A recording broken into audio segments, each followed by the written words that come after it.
So here we go. We're looking at the Parsha Chukat, Balak. I look back over the years, the number of times we've covered this and the things we covered and how we looked at it, and just really in praying and seeking, trying to find a different way to bring it about.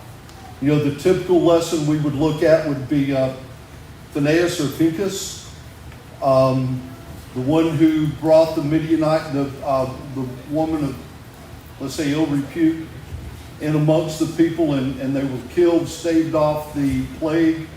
But the one thing we don't want to do is just hit the same repetitive thing. We want to look a little bit deeper each year. We want to find something else that can enlighten us. We can go over history time and time and time again, but when we stop learning from history, we have to find another little nugget we can go to. So what I was looking at this, I saw how Yahweh, when we get into a position and we start to lose sight, if you remember the scripture that says, because of a lack of vision, the people perish.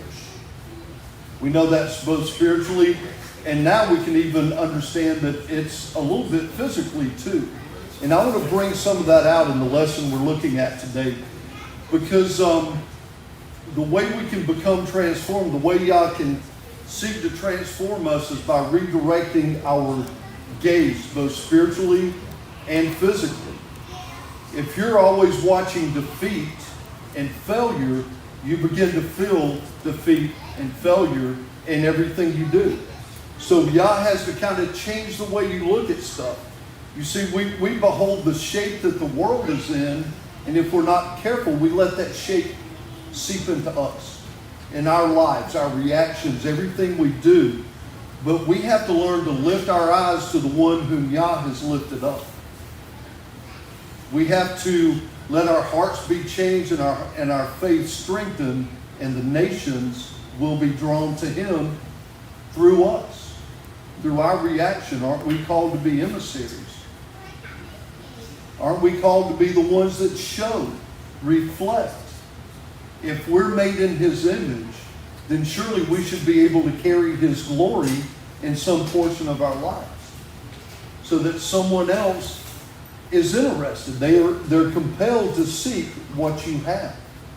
If you're an angry believer, is someone else who's already living a life of defeat and sorrow and despair want to change just to become another angry believer or a disillusioned believer? They want to see hope. They want to see victory. They want to see an image that allows them to have their gaze turned from, their vision turned from all the despair and what's fallen down against them. And we see, the scriptures, as we read them and study them, they will bring questions to mind, right? Two of the questions we're probably most, I won't say plagued with, but the ones that come to mind most often, at least for me, is, what are you doing? What are you doing? And then, what are you looking at? What are you setting your sights on?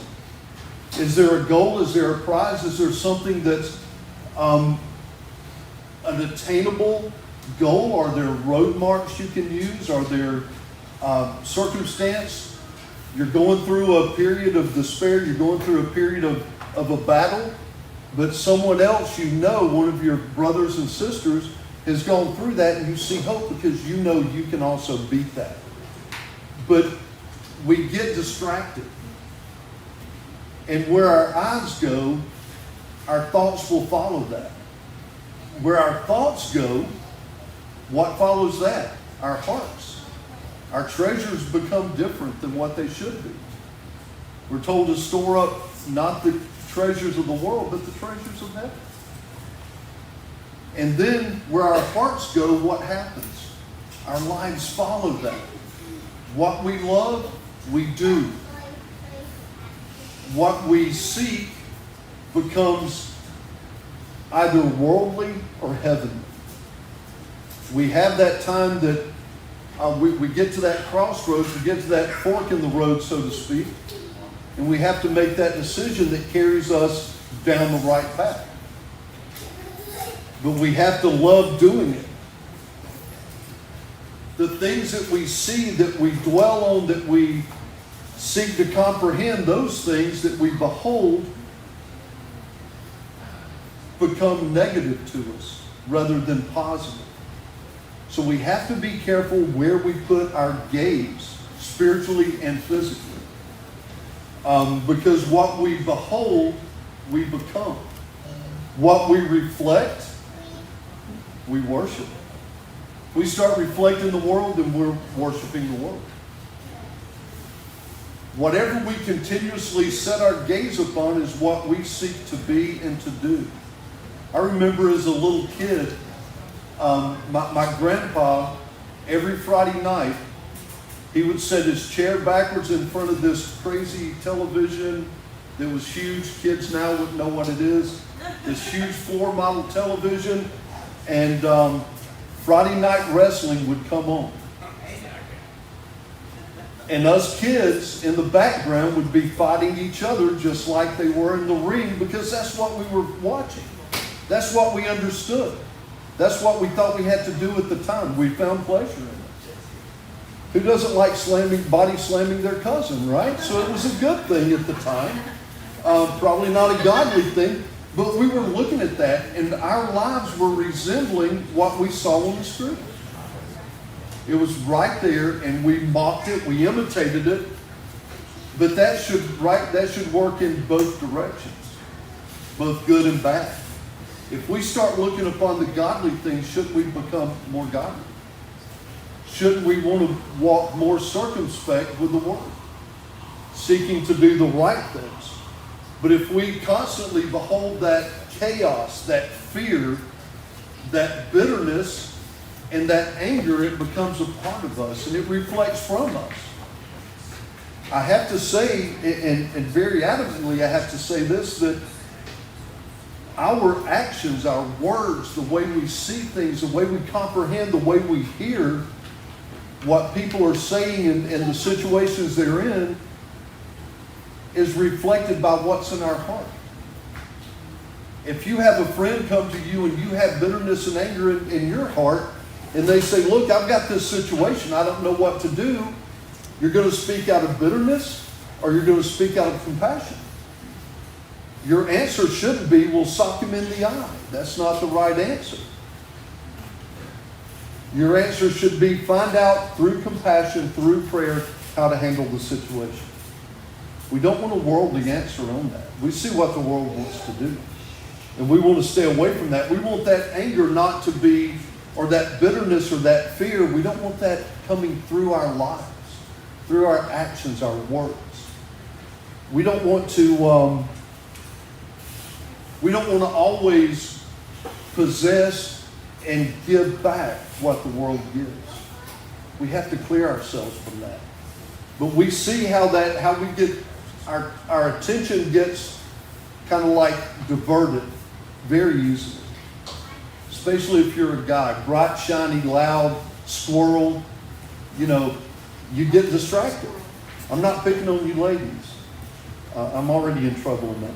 So we see how we go all the way back to Genesis. We see how Satan, how the serpent, Satan, captured Eve's attention before he captured her actions. He did it out of words. And he didn't slither up the side of the tree, right? He walked. If he was already slithering, he would not have been cursed to dwell on his belly the rest of his life. So we see that before she saw that the tree was desirable. She saw that the tree was desirable through her eyes. She saw that knowledge was desirable before she ever reached out to participate in that knowledge. I didn't say eat the fruit. Wasn't an apple. But first, sin, right? Sin in that moment redirected her vision, what she was looking at. Those words came, that sin came through the words of Satan. He made her doubt. He made her look in a different direction. Surely you're not going to die. Surely you're not going to die. Both of Eric's. So there was enough doubt put in. There was enough to divert her from remembering what was told. Now, we see that pattern again and again all throughout the scriptures as we go forward all the way to the end. People believe, they forget, they fail. Sometimes they turn back, sometimes they die in their sin. We're told not to die in our sin. Keep that covered. But it continues. Think about Israel when they were in captivity. They were already strong in number. Pharaoh already feared them because they were large in number. And he was afraid they would turn against him and side with his enemies and take over his kingdom. But they were afraid of Pharaoh and would not walk through the door, would not leave the gates. They set their eyes on that rather than Yah. And then think about the 10 spies when they looked at the giants and they were afraid. Said, we look like grasshoppers in our own eyes, and surely even smaller through them. We look like grasshoppers to them also. They turned their gaze from Yah and went to their own feelings. They didn't say, we were given this is our promise, we can take it. They were afraid.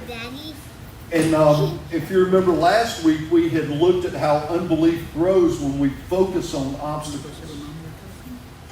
We see what's ahead of us that we may not be able to overcome. Instead of remembering that we're told we will overcome, we lose that little bit of faith that we have. Think about the disciples when they were in the little ship. Yeshua said, go across to this place and I'll meet you there.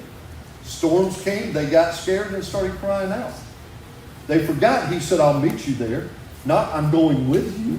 Not that you're not going to hit a storm, but I will meet you there. And they cried out in fear. And even when their help approached, they were afraid it was a ghost. They lost sight. I've lost sight in my life at times. Probably just this week if I stopped and thought about it. That little bit of faith sometimes can ebb away just enough. And you become afraid of the waves rather than the solution, rather than the destination. We tend to look away. Now we're looking, let's go back to Numbers 21.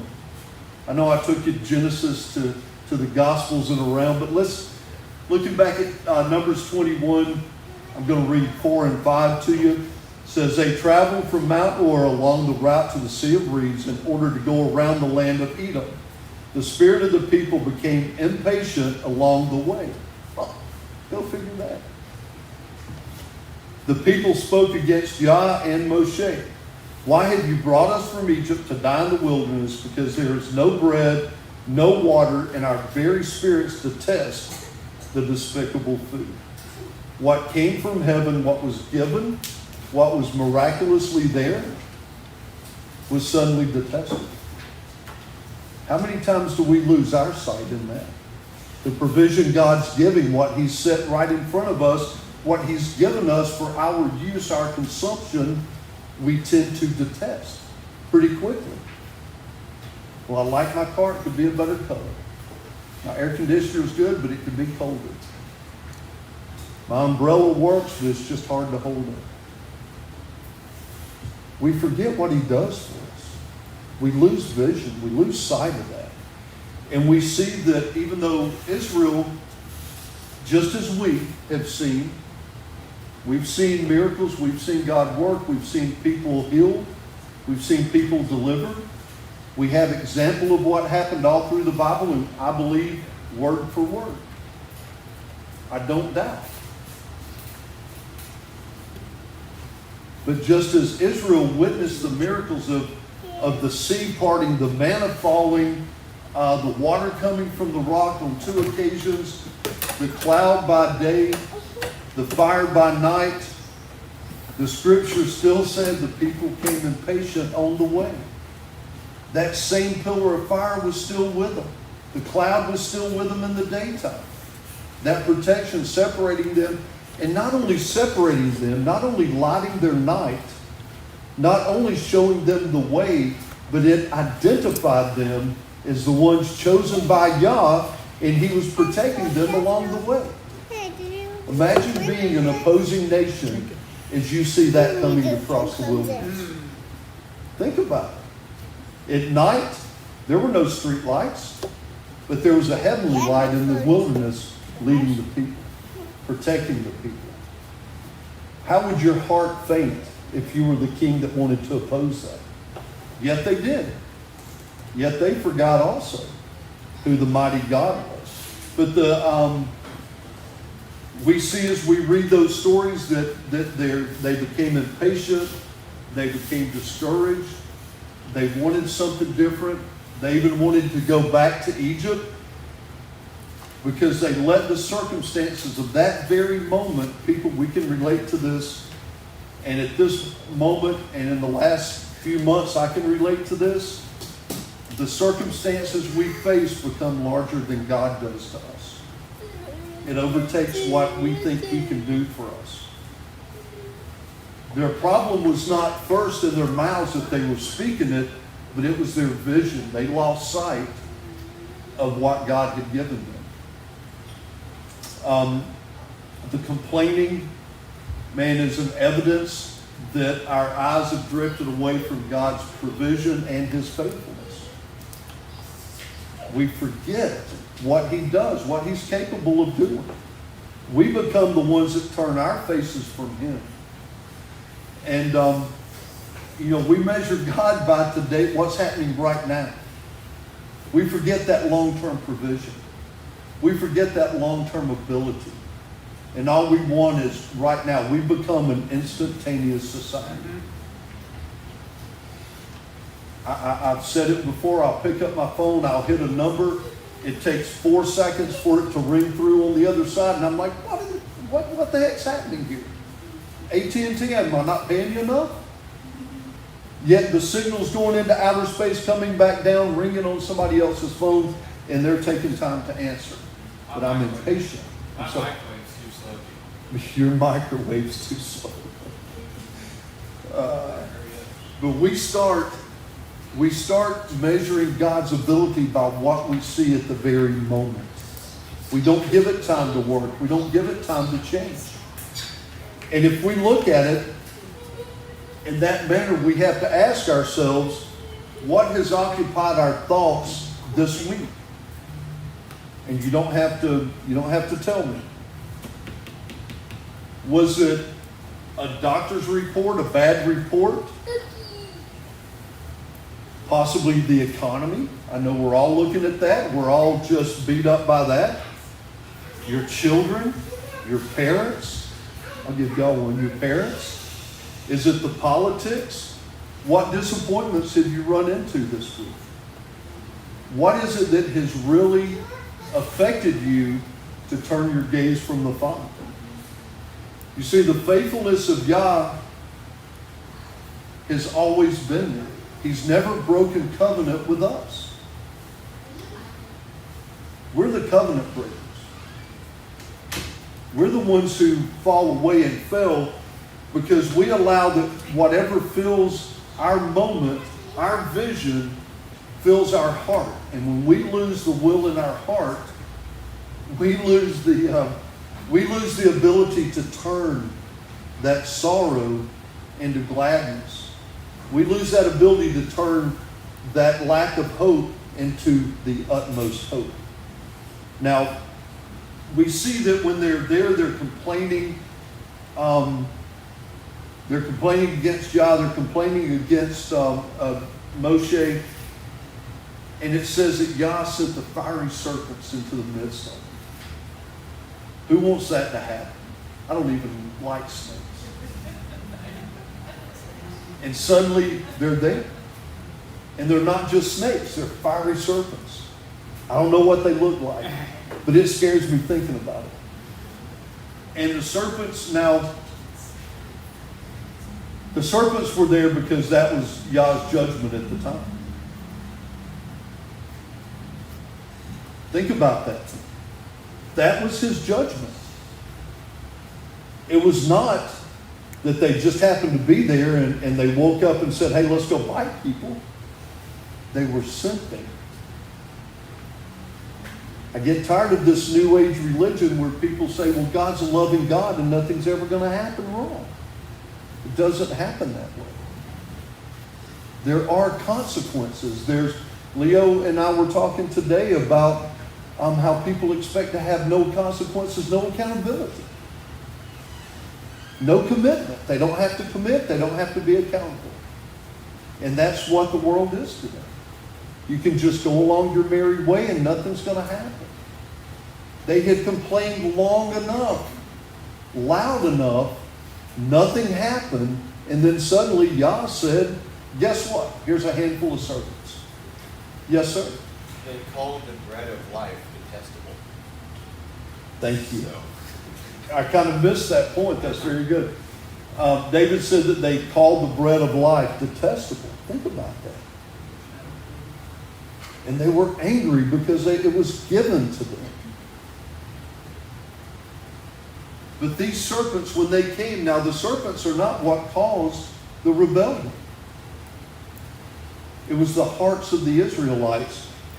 But the serpents definitely exposed their spiritual state and exposed the discipline that was coming from the Father. It uncovered what had been hidden below the surface. It brought that to light. Doesn't it say that all things will be brought into the light? All things. God help us. We have to get it under the blood.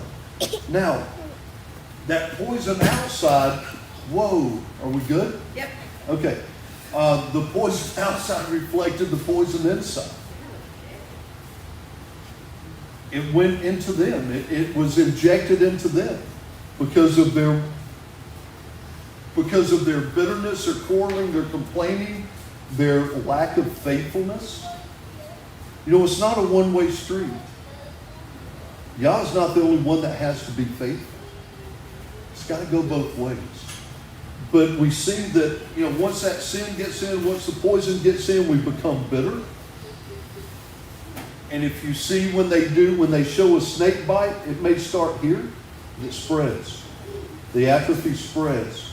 The skin dies. The meat dies. The blood, the poison, the venom goes throughout the body. And not only kills that area, but it starts to kill the whole body. And then you become afraid of that. But like sin, like that venom, will spread throughout and it will kill us physically and spiritually. It'll separate us. What are the wages of sin? Very plain and simple. There's no mystery in that. We don't have to break it down. We don't have to compare Aramaic to Hebrew to Greek to Latin to English. It's a very, very simple statement. The wages of sin is death. And that's what Yah sent amongst them. There was sin in the camp, and he sent death amongst them. Now, I'm going to skip this part. We see this whole picture. We see this whole picture of unrest. We see this whole picture of losing faith in the wilderness. And I tend not to completely apply it to my life. And it is very applicable each and every day. It's something that affects us because we choose either to turn our gaze from the Father and let it lie upon the world, the things that get us by through the world, or we look only on the Father. And we're brought to healing, we're brought to covenant, we're brought to life. But I want us to look at what Yah said when all this happened. When the serpents were going through the people, he told Moshe to make a serpent of bronze and raise it up on a pole. How confusing should that be to the people of that time? Here they are, had their own golden calf. That was wrong. They were in Egypt, all the idols. That was wrong. But now they're told, hey, look at this. If you look upon this staff with a serpent on it, made of bronze, bronze represents through the scriptures judgment. So look at this and you'll be saved. Can you imagine their hearts and their minds? Now I have to peer on a brazen image in order to be healed, in order to be saved and to live. Can you imagine the traditional men of that time? You might have had some New Age Israelites, who knows? There was probably some hippies in the crowd. Who knows? But those who were traditional were like, are you kidding me? How do I do this? You know what they had to do? They had to summon that faith in the Father at that point. Do I look upon this and surely die because now I am looking at an image, a brazen image, an idol, to heal me and expecting it to heal me? How do you reckon that out in your mind, in your heart? Because you've been told those are bad, no good, don't do, don't look, don't go, don't touch.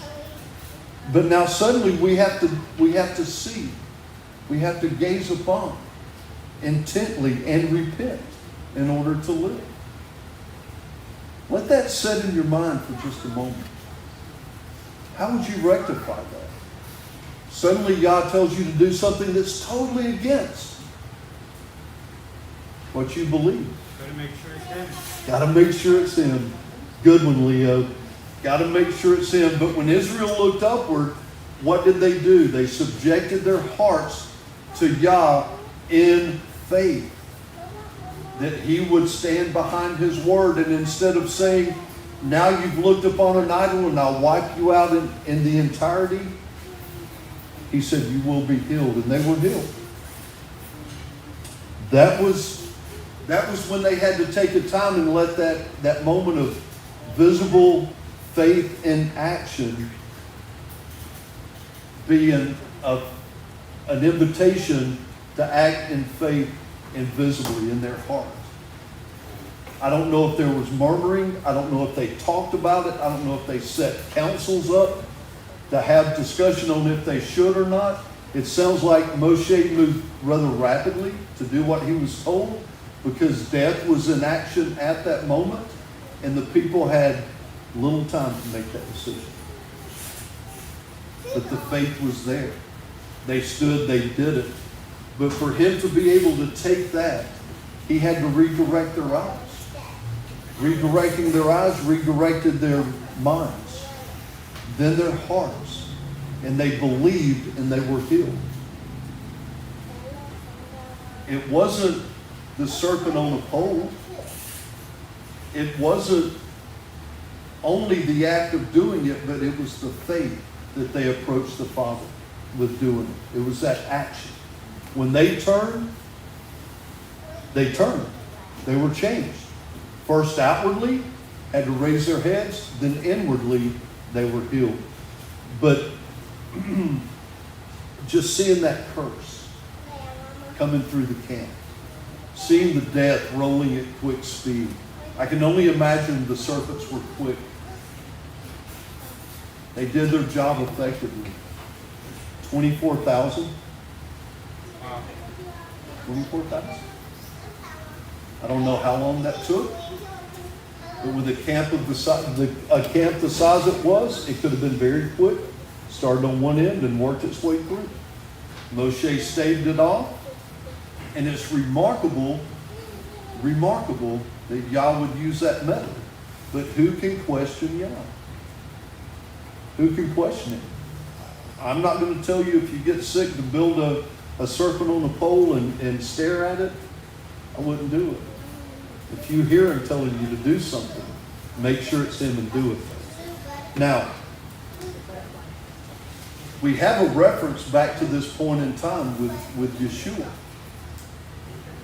Yeshua in John 3:14 and 15 tells us, he says, as Moses lifted up the serpent in the wilderness, I bit my tongue. Let's try that again.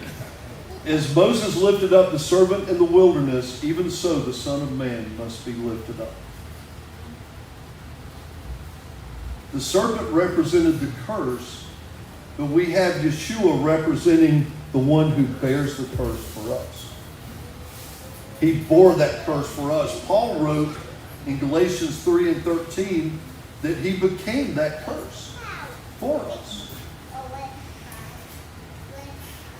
Not because he sinned, but because he bore our judgment.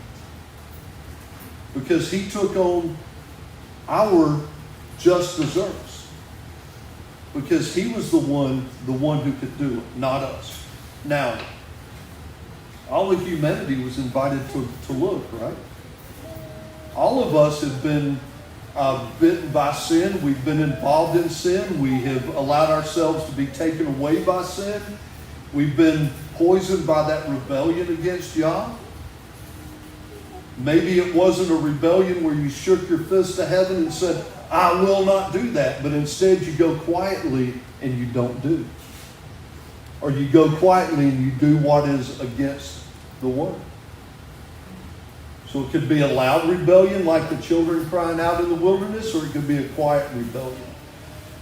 But everyone has been spiritually headed to death. All of us.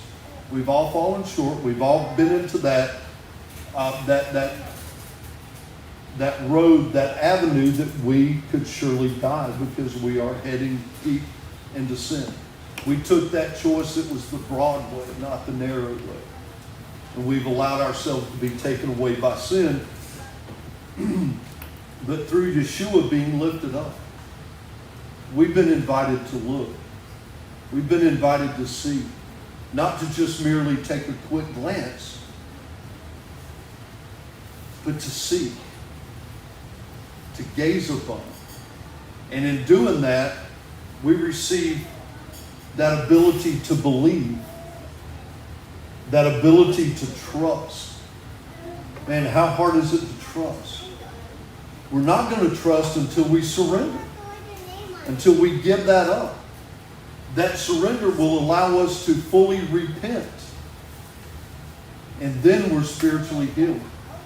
We're given that life back. John 12, Yeshua said, if I am lifted up from the earth, I will draw all the Jewish people up to me. No rebuttal? Come on, somebody's got to give me a rebuttal. Yeshua said, if I'm lifted up from the earth, I will draw all people to myself. So this reaches far beyond just the ones he chose in the beginning. The ones he said, you will be priests and kings to the nations. You will rule them and you will teach them. What are they going to teach them? Did he say, go ahead and set up different denominations, choose the different people, and let them have their own rules? Torah. Teach them the Torah. Teach them the one. Let them look upon that light that's there for them. So that invitation went to all the nations. Everyone, Jew and non-Jew alike, equally to be equal. How about that? We'll use the same word twice. And man, that cross that Yeshua was raised up on stands right in the center of history for us. Something we can look back on. You weren't there. I wasn't there. We didn't see the blood-stained cross. But we see hope in that cross. We see hope in that promise of salvation. Because when Messiah was lifted up, he called every heart, my heart, your heart. The deepest sinner out there, ones that we would try to turn away. He called them. When he was lifted up on that cross, carried to the grave, then he was lifted up from the grave and sent to the Father's right hand to speak for you and I. To stand for you and I still. He was raised up in glory. But think about this. He was raised up by his people. Had he not been lifted up to be gazed upon, that salvation wouldn't have come to us in that manner. So every time we think of the cross, I don't want you to just think of the physical cross. Think of that spiritual cross. He was raised up. He was exalted. It was trusted that salvation came through him, and every time it was spoken of, that salvation, that act, is whenever that's carried in any teaching and any testimony, he's exalted yet again. When you talk about the goodness of Yah and the salvation through the Messiah, you exalt him again and again. You raise him up. And I'm going to read Psalms 34 real quick. It was a Psalm of David, and it's titled Taste and See. And if you start at 2, I'll start at 1. It says, a Psalm of David when he feigned insanity before Abimelech, who drove him away and he left. It says, I will bless Yahweh at all times. His praise is continually in my mouth. My soul boasts in Adonai.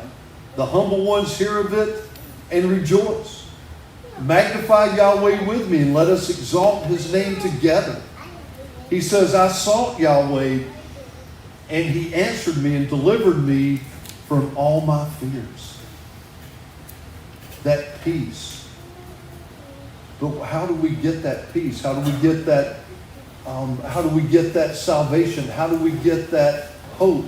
By exalting the Father and the avenue that he gave us for that salvation, that path he gave us through salvation. And I love that David wrote, I sought him and he answered me and delivered me from all of my fears. We gaze upon the world. We see this chaos that's happening now. This planned chaos that we see each and every day in the news, our political world, our local world, the crime, the killings. We see that and we become afraid, but we have one who is in charge. He's not surprised. He knew it was going to be here, but he gives us hope. And when you read down to number 6, it says, those who looked upon him were radiant and their faces will never be ashamed. Think of that. You look upon what he has for you. Gaze upon the Messiah. And suddenly you're radiant. You're smiling. You're portraying what's in your heart. You have happiness and hope. Salvation in your heart, and you're portraying that. And it comes through.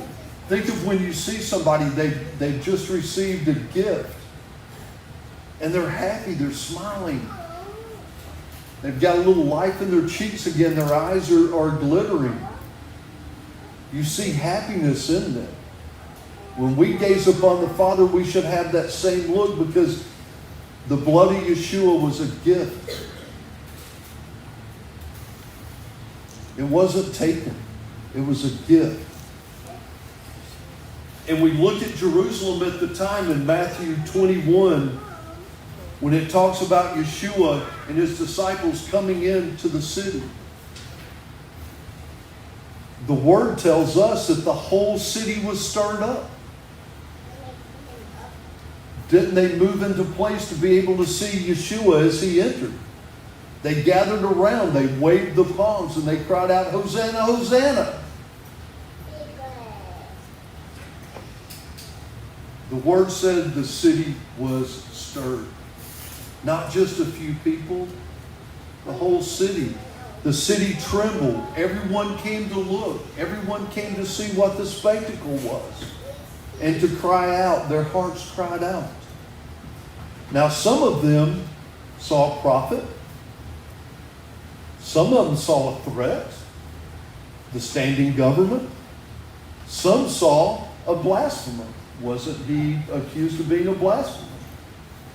But let me tell you, there were those who saw a king and those who saw their Messiah. Different hearts. They understood what was there for them. Now, they're no different in Jerusalem that day as the ones who were in the wilderness before. They had to decide whether they were going to look in faith or look in rejection. And they had to decide what they would do about this king who was riding into their city. How would they handle that? But the question never changed from both sets of people. It's not, have you seen him? But what did he ask Peter as they sat? He said, who do you say I am? Who do you say I am? I'm asking today, how do you see him? Peter had the best words, Son of God. The others said, this one says you're that, this one thinks you're him, this one thinks you're this person. But Peter spoke out in faith in what he saw. How do we see Yeshua today? How do we see Yahweh through Yeshua? Are we looking on? Are we gazing at that? Are we seeing that as our salvation? Or are we seeing that as a hindrance to what we want to do in the world? Do we see that because he said, if you love me, you will keep my commandments? Do we see that as a hindrance to what we want to do? Do we see it as the times that we can't eat the shrimp gumbo? Can't have the bacon at Waffle House? Or do we see it as a blessing that he has given us the knowledge of clean eating? Of understanding what is actually food? No one's going to run out here and grab a rat and eat it, I hope. If you do, please not in front of me. But Yah, and the word referred several times to those who would eat pig, swine meat, is the same as those who would eat the rats in the garden. So how off is it? What are we seeing? Are we seeing the norm as the world, or the norm is what Yah would have us do? Now, kind of going back, I've got a little bullet point that I want to follow through, just like the other 30 that I didn't follow through. But I'm trying to make sure I stay streamlined and I don't hold you as long as we did last week. But look at this. In Eden, humanity fixed its gaze upon the serpent, and it fell. Allowed the serpent to convince them that surely they would not die. That surely they could attain knowledge. Didn't he say, but he knows that you will have knowledge of both good and evil. Now, in the wilderness, Israel fixed its gaze upon the bronze serpent, and it lived. Not because it was a serpent, not because it was bronze, not because Moshe made it, but because they trusted Yah, who commanded them to look against what he had already told them not to do. Man, what a quandary. That would be like Kevin telling me, here, hold this weapon and turn it towards you and pull the trigger. Right after he told me, don't take this weapon, point it towards yourself and pull the trigger. I would have to go, what are we doing, Kevin? Why are you telling me this? But they believed and they had faith and they gazed and they lived. Now at Golgotha, humanity was invited to look upon the Messiah who bore the curse in our place. The serpent didn't carry the curse. The serpent was a vehicle at the moment for life. But today, we're able to look at Yah in a different manner. We're able to look at Yeshua, that risen King, that exalted King, in a different manner and receive life. As I said before, what we behold, what we look upon, what we intently gaze upon, suddenly becomes part of our lives. Paul says that as we behold the glory of the Lord, we are transformed into that image. The transformation that we long for will not come merely by trying harder. Nothing in the Word tells us that if we work harder, we're going to have salvation. He didn't say, read these 10 words and go and find a good mission trip to go on, and you'll have salvation. There was no hinge. There was keep my commandments. That transformation is what will come as we look harder into the Word. Dig deeper. It tells us to study why. So we can learn all the big words and impress people with what we know. So we can argue better with the unbeliever and put them to shame. Yes. Because Sorry. I quit.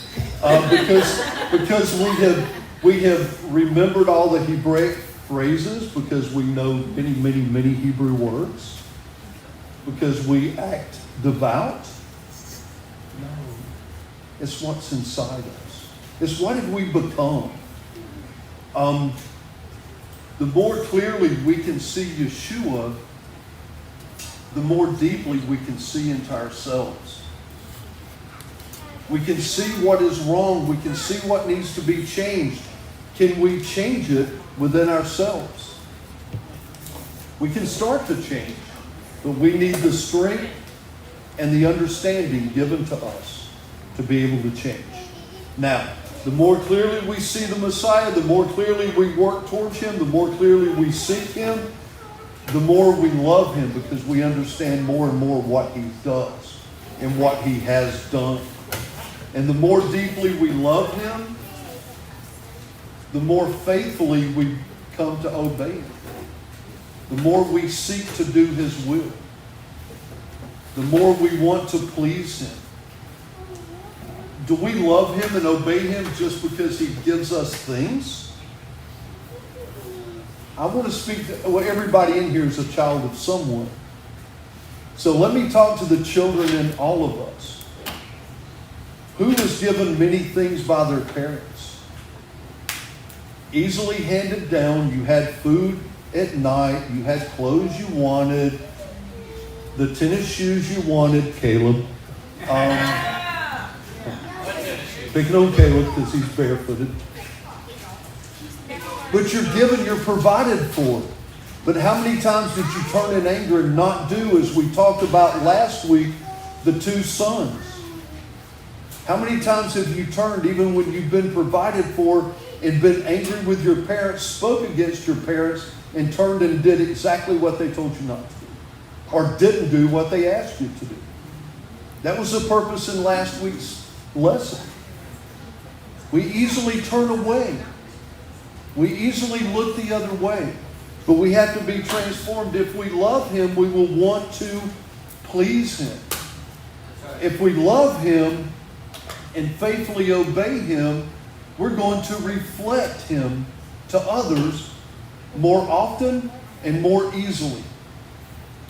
And as He was lifted up, not only in proclamation, but in the lives of His covenant people, He continues to draw more and more through us from every tribe, as it says, every tongue, and every nation. We have to have that ability to reflect Him in order to influence others.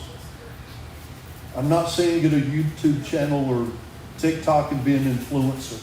That's not what I just said. Influence other people in the godly things. Influence them in what you know the Father would have them do. You're not going to say you follow Yah, keep His commands, eat clean, or eat kosher if you prefer, and then trade off a good shrimp recipe with someone. Right? You're going to have that ability to move away from the things that reflect the world. Now, this whole world is looking for hope. Who's looking for hope today? I am. 100%. Even those who hate the future of America are looking for hope in something. They're looking in the wrong place. They're looking in all the wrong things. But they're looking somewhere. Some of them look for hope in the news media. God help them. They're looking at Facebook for that answer. They're looking at ball teams for their pleasure, for their hope. They're looking at movie stars for what they think and how they should shape their life according to how they believe. Musicians, they're looking at the politicians. They're hoping the government is going to take over and do everything for them. It's not going to happen. Many of them look for that hope in pills, and drink, and drugs, and parties, and immorality. But today and every day, our job is to look to the Messiah and reflect Him in all things, to exalt Him and to raise Him up above the world. Now, question here isn't just, are we looking to the Messiah? Didn't He say their lips are close to me, but their hearts are far away? Talk a good game, man. I've been in the presence of people who, man, had a good Christian game. Good believer game, but they had nothing in their hearts. I sat down with a gentleman at my job. He coached me on conversation about what I believed so we could talk. And he said that, God help him, we're not calling his name. He said that God taught him Hebrew. And he had a Hebrew word for me. And spouted off some gibberish. And I heard the very little Hebrew I knew that wasn't Hebrew. And then he followed along with a good translation of it. And I was like, well, brother, I'm glad you brought that. I don't know that I receive it. And I hope you start to seek and figure out who's speaking to you. Because I don't think that's Yahweh. He had his gaze. He had his Messiah. He had his version of hope. And wanted to share it with me. I was able to reject it. But not everyone has that ability. Not everyone has that discernment. The flowery words and words that he gave me were not words of caution. They would have been words of hope for someone.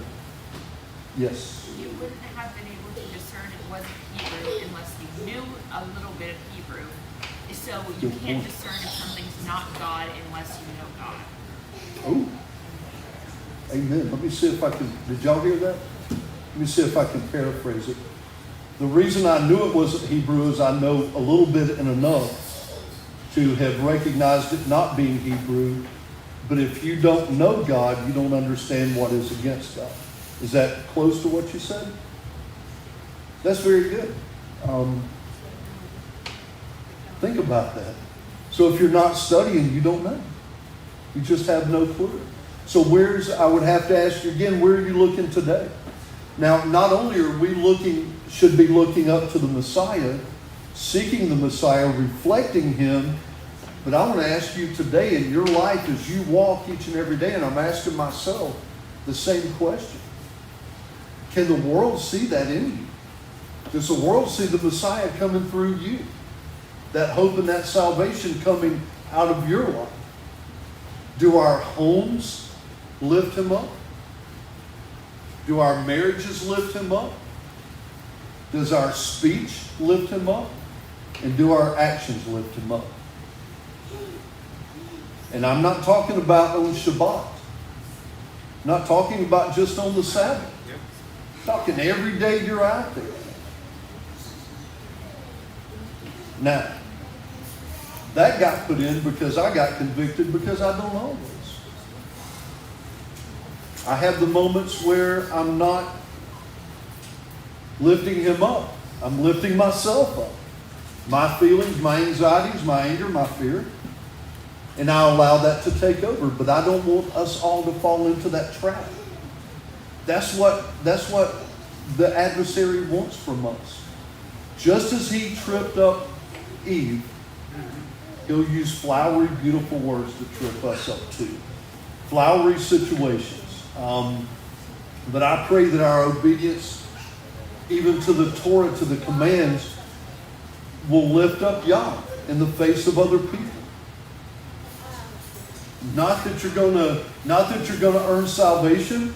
Yah's not going to go, okay, so you hit 1,000 times speaking my name to someone, so I got all the little boxes checked. You bowed when my name was done. You said prayer over your food. It's not going to be a checklist. It's going to be a heart list. It's going to be a heart check. I'm sorry. He's going to check the condition of the heart. If we allow that salvation to seep into us and become part of us. Now, when we exalt the Father, who's had that opportunity to sit down with someone who you could feel their spirit, their broken spirit within them. And you're able to spend 10 minutes or an hour, whatever it takes, speaking to them. And when you walk away, you feel they're elated, that they have hope again. You can see a difference in their face. You know what they're going to do? They're going to walk away from that situation. They may not glorify you, which is fine. But they're going to glorify the Father and what they feel, what they have, and what they've heard. And that's where our job comes.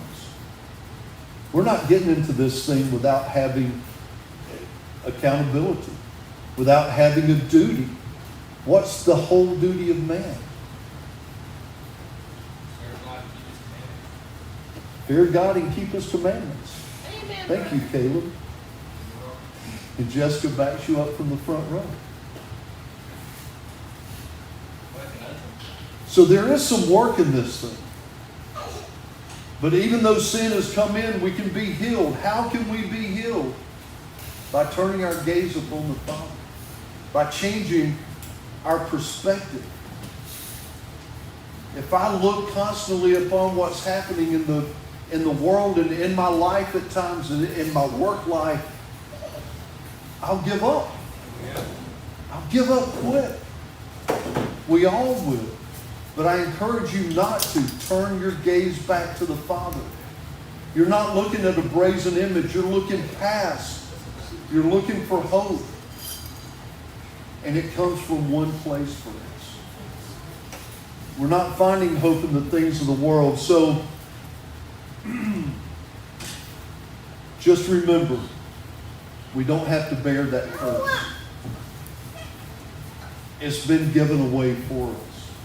It's been taken away. It's been borne by someone else.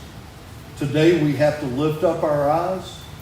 We have to behold the King, the Messiah, the hope, our salvation. And as we behold Him, just as the Israelites, when the serpents were among them, will be transformed and will be given life, and life more abundant. Let that ring true through your lives as we go today.